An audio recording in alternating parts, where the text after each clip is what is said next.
Ali, thanks for taking the time for us to go through this training session and welcome. So the whole idea for the training session is really just to aim to, as what coaching does, enhance your sales team performance. And as managers, we often get bogged down with day-to-day stuff that we suddenly find one day to the next that we're not doing it, and a week's gone by. So what I've done for this coaching session is really brought into to sort of highlight the three main areas that's going to help you be more effective in terms of why it's so important, as well as where to look, where do I start, and lastly, of course, some techniques and some tactics for you to employ. All right. So, and at the end, there's an assessment which I want you to do, and what this assessment is all about is you're going to give it to your sales team and you're going to ask them to fill it in, because it really highlights the areas of weakness where they're at. Because yes, we all have strengths and we have weaknesses, and the part of coaching is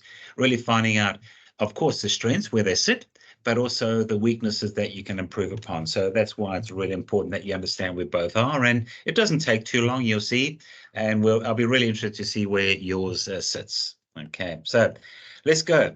Just in terms of understanding some of the individual strengths or weaknesses, and we really need to do that, because once we understand what our team is, and you've got a team of 4 or 5 and they're expanding all the time, we need to put tailored coaching programs together. We have all these tools, EGM, the CRM systems, etc., and how we use them, because the important thing is, obviously, we need to maximize sales performance. And every month, as you know, salespeople are performing well, and the next month they're not. That bad month. It's a real mental game, and we need to make sure that we understand the strengths to allow us to really assign tasks that align to that person's strengths. Sometimes we ask them to do things and they really feel uncomfortable doing it. So that's one of the important reasons. Of course, morale and engagement. If you have a happy staff, and the culture here is actually fantastic. So the morale of the team and the engagement that you've done is incredible. So well done to that. And of course, the coaching is addressing the skills gaps, like I said earlier. And that, to me, is what today is all about, is giving you tools and ideas to think about how you can use them, because every manager has different strengths and weaknesses themselves. And you think, well, I like that. I don't like doing it that way. This is the way we'll do it. So I'm going to give you a couple of options with that too. And of course, for me, it's about driving consistent results. And coaching is a 24/7 function that we do. It's never, so it's everything we do, being aware of it, every time you're looking at things, are they doing it the way? So there's a lot of clarity, there's engagement, and of course, most importantly, is the retention and your employee satisfaction. We want to make sure that your team are happy, they're motivated, and they are always striving. And from what I heard the other day, some glaring comments about how they love coming to work. So we want to make sure we keep it the way it is. And it's never the perfect world, as we know. There are things that derail, and we need to make sure, as a coach, like anything in sport, you have these winning teams one season, and the next season there's nothing. They're at bottom of the league.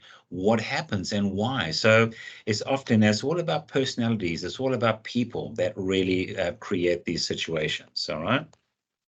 So just in terms of significance of understanding their strengths and weaknesses, here are 2 key points. Well, first of all, when you understand their strengths, you can allocate tasks that are aligned to their strengths, which is really important, because then they're going to do a good job and they feel comfortable doing it. Like some salespeople just hate conflict. They hate negativity. They hate the customer when there's a problem. They're not happy. They don't know how to deal with it. So where others don't mind it, they are pretty smooth. They sit on top of that and they don't take it personally.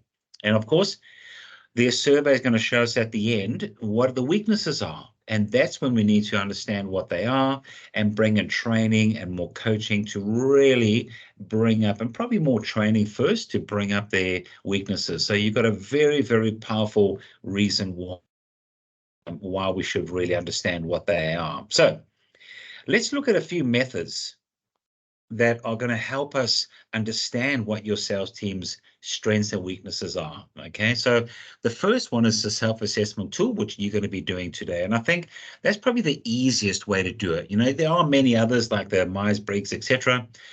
We've got evaluations, we've got quizzes we can test them on. but just the evaluation tool to start with. And sometimes it's a quiz we could create on certain areas that really would highlight that. But for me, the assessment that you're going to do this afternoon is really important one, because we're going to start. It's a little bit lengthy, but it's okay. Because like my slide said, it's a tool that provides a structured way for you to really reflect on their own strengths and weaknesses. And it's consistent. So you're asking the same questions and the same assessment from everybody. All right. So that's the one I would highly recommend to start with. All right. The second one is, of course, performance evaluations. So luckily for us, we have EGM, which is the CRM system, as you know, and it analyzes factors like sales made, leads, sales.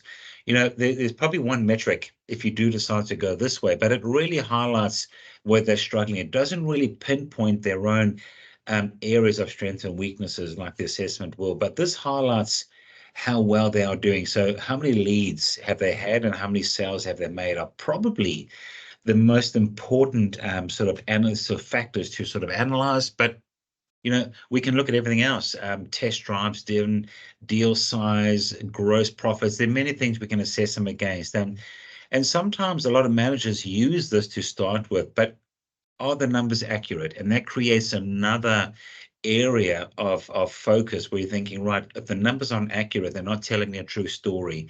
So that's why I would probably put this at number 2 in the pack, because once we're confident that our EGM CRM numbers are accurate, then we can use this as a sort of a way of identifying strengths and weaknesses, right?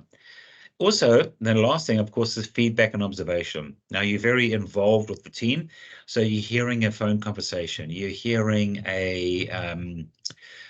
something that they interact with a customer. You don't like that, in terms of, so you can really focus on the communication skills, how they close, the objection handling, which we've got training on that next week, and even product knowledge, especially with new staff. So in this way, how you really correct that feedback is in the regular one-on-one sessions that we recommend you have to start with at least once a week, to really keep, and from that one-on-one session is like half an hour, I'd recommend, and from there you're providing constructive feedback, and there's a week-by-week progression. So that's where it really works well, is you're setting them tasks for the next week to practice, you're listening to them, you role playing with them, and then they go on their way. Then they've got to do their own bit of homework and really find out what they're going to change. They're going to keep practicing that, and then you start the next one-on-one with, hey, I heard you saying this, well done, and try this next time. How did you feel? How did that go? And that's where these one-on-ones,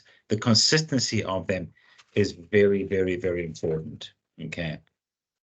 So any questions at the moment? Nothing at all? No, pretty straightforward. Yes, it is. Yeah, absolutely. So now we want to develop some coaching plans. Okay. So once we've identified their strengths and their weaknesses, of course, we want to look at where do we start. All right. So sometimes, of course, for their weaknesses, let's focus at developing training plans. Now, a whole lot of training modules. We've got plenty at our fingertips to really help with them. So once we've done that, of course, then you can mentor. Like I've noticed that your one sales guy is mentoring the new person, and that's what it's all about. It's even sharing, getting them to be mentored by someone else at another dealership is another way of doing that to help with their weaknesses. But I'm going to give you a couple of models you can use to really help with some of these their coaching and the models that you can use with this. All right. So developing some tailored coaching plans for them. So the first one is the GROW model. All right, which I'm going to explain to you in the next slide. The next one is called the sandwich method. Now you've heard of the seagull method, which is, fly in and this one's a little bit better, where you start with a positive, you throw in the constructive, and you end with a negative. And that's sometimes really, and why that well is that's a very conversational thing. Hey, listen, I really heard you, customer. That's a massive improvement, but you're trying to avoid the word but, and I've just done that now. Different, and of course, active listening and empathy. So these are 3 models which we're going to cover in a little bit more detail coming up. The first one is the GROW model, and this is the one I'm very, very fond of because it's got structure and it's got consistency. All right. So how you set that up is, let's just say, for example, you got to set up a problem, someone's not performing. All right. It's how you structure the session So the grow coach, so you start with, you set specific goals, coaching goals. So we start with the session. So, Kylie, what would you like to achieve? This is where we need to be at 10 sales. What's the ideal? So this is where, by the end of the session, we want to make sure that we sort of come up with some solutions. All right. So that's the goal of our session. Then you start with your reality. Where you are right now, you need to be at 10, you're at 2. All right. So why? Tell me, why do you think that is? And get feedback, because they need to talk. There could be something personal. There could be something that's really bothering them. They could say, listen, well, I'm struggling on this. I don't know what to say. And this is where the reality kicks in. And this is what you're writing down. Okay. So then you start, once that discussion has been had, then you have the wrap up, right? So then you decide on action plans. So based on that, you said to me you struggle with talking to customers or meet and greet. Right, we're going to get you some training on how to make the right first impression. We've got some programs on that, all right? And we just keep going through the list. You put an action plan together with timing. So we're going to meet next week. I'm going to be listening to you during the week, and I'm going to make some small changes if I don't hear you. So this is what we're going to be doing. Okay, and then last, of course, is the wrap-up session or the options. So sorry, I've gone that around the other way. So the options are we're discussing, and the wrap up is what we're going to be doing. You set them off, and the important thing too is a follow up action plan, follow up email, just so they've got their clarity and engagement. We really need to make sure that we don't just go, hey, there you go. Just follow up with an email, high level summarize of what we discussed and what you got to do and what we're going to be discussing next week. So it's really a bit more in detail, but I really like it because it's got structure. You're not coming in, you're not going to shout at them. It's a very constructive session, and it's a session where they leave feeling really good. And I'll tell you a true story. My brother in the UK, he's got called into a meeting like this, and he was absolutely petrified about it. And they had the manager there. He thought, oh, this is going to be it. He's going to really lambaste me. And the guy didn't. They started by saying, what can I do to help you? I came up with this, and that's what I find. And he really opened him up, and he said, right. And so he left the meeting absolutely motivated, from thinking, I don't like this guy, I'm going to get fired, to this guy's actually got something. There's respect, there's leadership. That's, to me, is what it's all about. That's why this grow model is easy to follow. And I would highly recommend you start with this one with every one of your feedback sessions that you need to have. Now, we always talk about your monthly target setting meeting. So this would be the perfect opportunity to use the grow model when you sit with them once a month to say, right, your targets for last month were this. These are your new targets. The gap is 5 cars. How are you going to do that? Last month, I noticed you were at capacity at whatever. And this month, we're adding another 5 on. How are you going to cope with that? What can we do? And this is the discussion, using the grow coaching model to actually have these structured conversations. The next one, of course, is the sandwich method. I touched on it earlier on, and this is more of a ad hoc when you're walking around. You don't want to just be, because the biggest mistake we make as managers is we always talk about the negative, negative, negative, negative. Hey, why did you do that? I saw that. Instead of saying, hey, listen, Kylie, listen, I noticed that you a great job with that. However, I'd like you to, I heard you say that, and I really wouldn't. But now next time, but let's keep up the good work. Overall, it's a great sort of a way you're handling it. Okay. So the sandwich method is also a very effective conversational sort of ad hoc, not really planned. So you can see how these models all fit in, these strategies from grow to sandwich. And of course, lastly, I said, open, non-judgmental conversations. Sometimes we struggle with this because it's something that you're getting quite frustrated with someone, and you've got to try and be nice about it. And sometimes our personalities, we rather wear it on our sleeve and just let them have it, sometimes. But it's about reinforcing. If you do have to be, you've got to be real. You've got to tell them there's no warm and fluffy. But that's why the sandwich method actually achieves this in a better way, because it's compliment, constructive, compliment. All right, but you got to think of 2 positives and 1 negative. That's what it's all about. So before you go and say something, think of that. Hey, listen, great job. However, change this, and listen, keep up the good work on that one. I saw that you did that, so well done.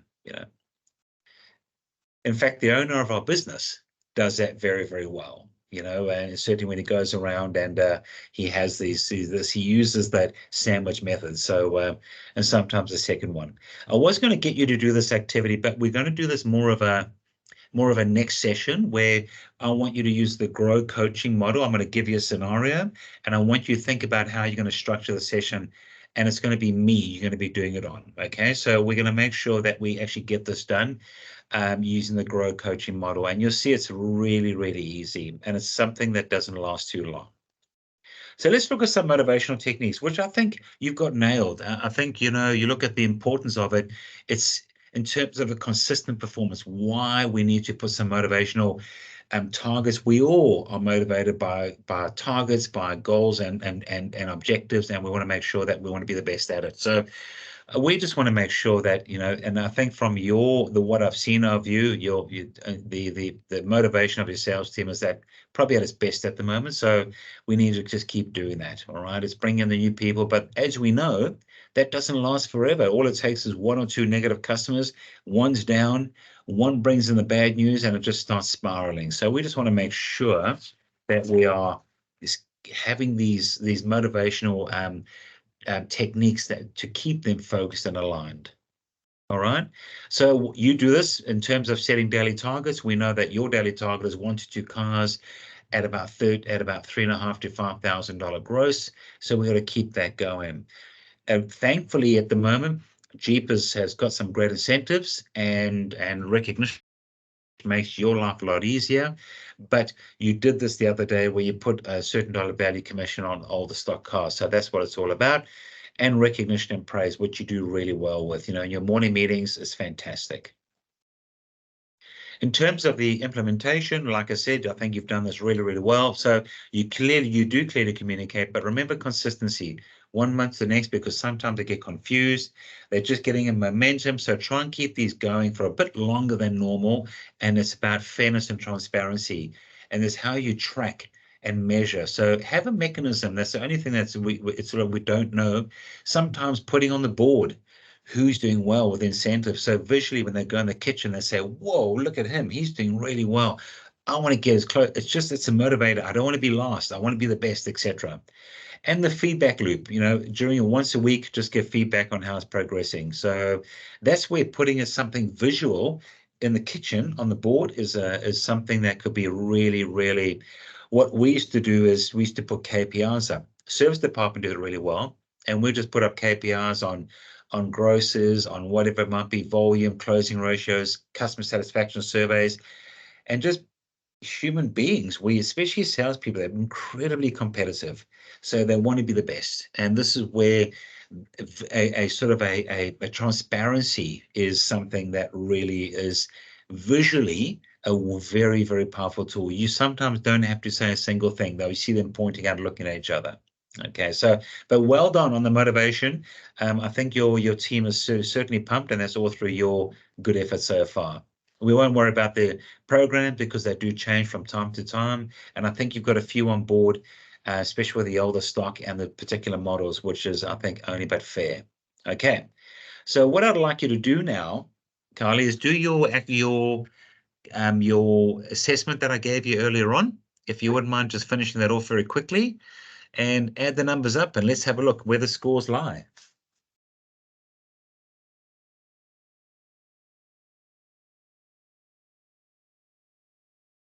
And while you're doing that, I'll just talk you through. So you can see there's negotiation, product knowledge, time management, objections. It's all about what some of the key areas that your sales team should be focusing on.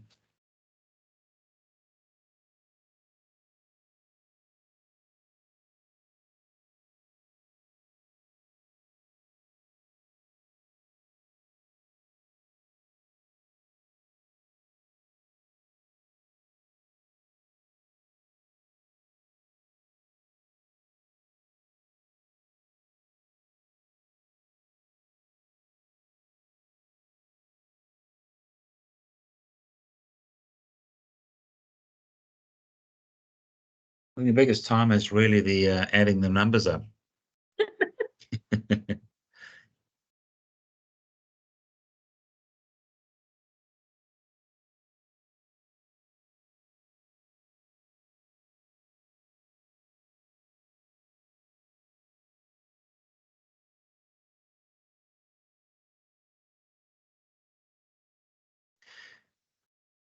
And that's what I said there earlier. The self-assessment is something. Keep doing it. I'm just talking while you fill in. Is really, it's just to reflect on your strengths and areas that need improvement. That's what it is in a sales role. So it's about self-reflection. It's just about even if if there's some numbers that are pretty close, so just add them all up, and let's see where some of and we'll go through each one very quickly. Beautiful.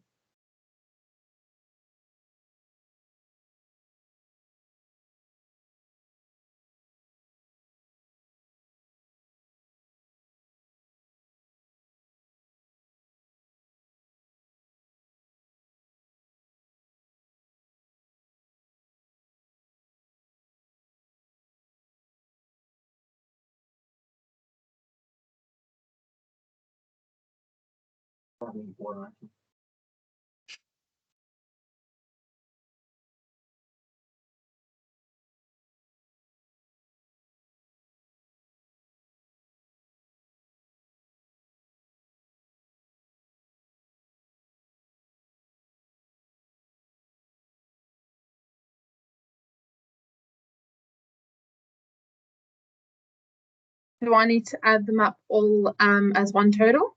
No, just under like communication skills. What's the total number under negotiation? Just write it in the margins. Done. Add each section up. Let's have a look. Whenever you're ready. Eh? So for communication skills, Yep. I've given it's totaled up to 10. And negotiation? 9. Product knowledge? 11. Time management? 11. Handling objections? 10. Building relationships? 11. Closing techniques? 11. Adaptability? 11. Confidence in selling? 12. Alrighty, so we won't worry about overall. So if we were to just take the 9s and 10s, that tells me very clearly that your skill sets are out of 15. You are really doing a good job. But if I had to pick, the lowest would be the 9s and 10s to start with, which is communication and negotiating and handling objections. And so, right, let's look at that. And once we get those up to the 11s and 12s, our aim is to get them to 15, of course, and then we will then progress. So it gives you 3 areas to focus on with a particular salesperson. Now you multiply that by 5. There's a lot of work, that's why coaching is a 24/7 job, and you think, right, and I'll help you with the planning. Once you've done your 5, let's look at, that's why weekly one-on-ones are important. So we think, right, we've assessed them. We know that for you, it's these 3 areas. So let me get you training on these 3 areas. What training can we do? Get you trained up on that. We're going to coach, and that's the journey. The journey you go on is really, and certainly you bring up your salesperson's weaknesses in a certain area. And then we want to bring in the 11s to 12s to 13s. Then we work on the others, it's but I think that just very quickly sums up that's for the self-assessment. It's just a bit of reflection on where I can be a little bit better, and that's what I'll work on, because I'm sure we all can work on something. So that was quite interesting, actually. So in terms of the learned, I'll send you the training material on this. We'll talk about that a little bit later, but just in terms of a recap very quickly, and then we'll move on to, I'll actually come and do the others with you next week. But we need to understand how we're going to recognize of our team, because that's really important. And this assessment you've just done is exactly that in terms of that. Then we're going to craft personalized coaching plan, which involves leveraging the strengths, but also building up the weaknesses, which is very important. And then with that, keep doing your motivational tactic, your sort of motivational sort of incentives that you put in place. So anything that's going to help them sit there and achieve their targets. But you've got a really good team, I must admit. They are committed, they are aligned, and they are supportive of each other and with you. But we need to just bring that coaching part of it to, can you imagine what's going to happen when you get that done? All righty. So I know you got other important things to do this afternoon and getting ready for the livers, etc. So I'll leave you alone now. But thank you so much for your time. I appreciate it. Thank you. Yeah, bye. Bye. I'm going to stop recording now.